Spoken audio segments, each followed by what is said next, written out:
we knew what to expect. I mean, one of the biggest surprises of the beta was that it didn't fall over. I think, people don't realize how much of a big test it was. We had great new infrastructure that we had to test.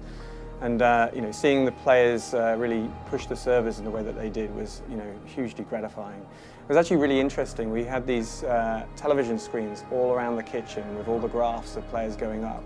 And the nervousness in the studio sort of hanging around the kitchen. People just weren't going back to their desks, and they went over 1 million and there was a big cheer. And then went over 2 million, and then obviously getting to 4.6, well over 4.6 was fantastic. But I mean, it was actually bigger than the launch of any game that we've done before. Like the concurrency we managed to get on the moon for that little window that we gave exposure of the moon was beyond anything that we'd actually had, on any Bungie game. And for us, that was way above our targets. And so, yeah, we were really able to test things. It was fantastic.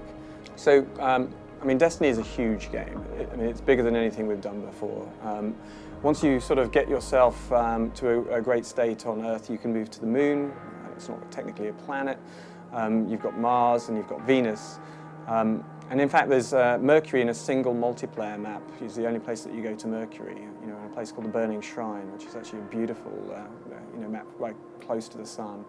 But yeah, I mean, there's huge expanses for you to explore in all of those destinations otherwise, and it's going to take you a very long time to get through that. Our work always has begun when we've released our games, and Destiny even more so.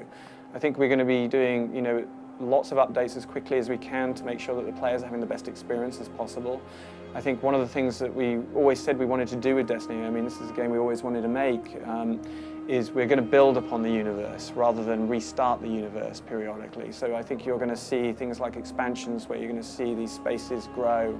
We're going to take you to new locations, and I think it's going to be interesting to see, how all that fleshes out. We revealed all of the launch multiplayer modes at the press conference. Well, kind of. There's, Control, which I think you played in the beta, which is very much a 6v6 battle for teams for supremacy, and it's an objective game. We have Clash, which is just pure 6v6. If you're a bit of a lone wolf, we have a 6-player Rumble.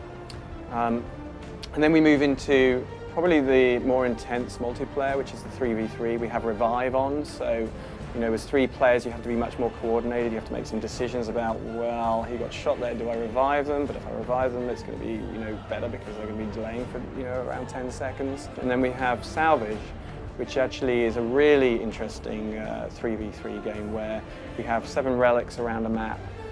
As players, you race to the anointed relic. You have to go there and get your ghost deployed to scan it so that you take control of it. And if they succeed, the relic is deactivated and it jumps to a different relic. But if they fail to stop you, then you have the relic forever and you get points. And so, yeah, it's a really intense multiplayer game.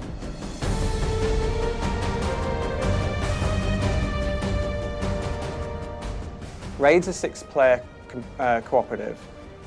It's unlike any, I would say, any activity or any shooter experience that Bungie's ever made before. If any one of you is not playing your role, you're going to fail. And so, any less than 6 players coordinating to get through each piece, you're not going to succeed. It requires you to coordinate because you need people who are dedicated. If one of the players jumps out, and we were to allow you to do it with 5 players, you're not going to succeed. And so, yeah, very, very high-end cooperative gameplay. But you may only do one phase in one evening if you make success. And some players will do more than that, but I think it's going to be very tricky. It's going to be interesting to see how long it takes for people to complete. And of course, then we can mix it up. Like it's not like it's something that's going to be the same every time you play it. On launch, we go for 1. We go for the Vault of Glass, yes. When you think about the expansions, there's more story, there's the cooperative gameplay of strikes, and of course more gear, more weapons, and more armor. But it's everything that we offer in Destiny is what we're trying to build into each of the expansions. And we also, want to build our universe, so it's not something that's disconnected. You will find that when players have the expansion, you'll still see them go through some of the areas that you've already played, and so as a player, you'll see people running through some of those those collisions, and you know, we'll continue to make these disruptive encounters as people collide to make them cooperate. We're not short of ideas in terms of, you know, where the story is going to take us. So I find it hard to believe that we're going to be just on these planets. I mean, you know, from a perspective of fiction, you know, we as humans and characters and guardians. Very much just at this time where we've just got spaceflight back. We're just starting to seek out into space to understand what happened to us in the golden age, and explore the mysteries of the past to learn what the future is. And so, you know, I think we've got this rich tapestry that we can take advantage of that players can relate to. So, Destiny is out on September 9th on 4 platforms: PlayStation 4, PlayStation 3, Xbox One, Xbox 360. Jump in, have a great time with us. I mean, ultimately, it's just a great, fun game, and we'd love to see you there.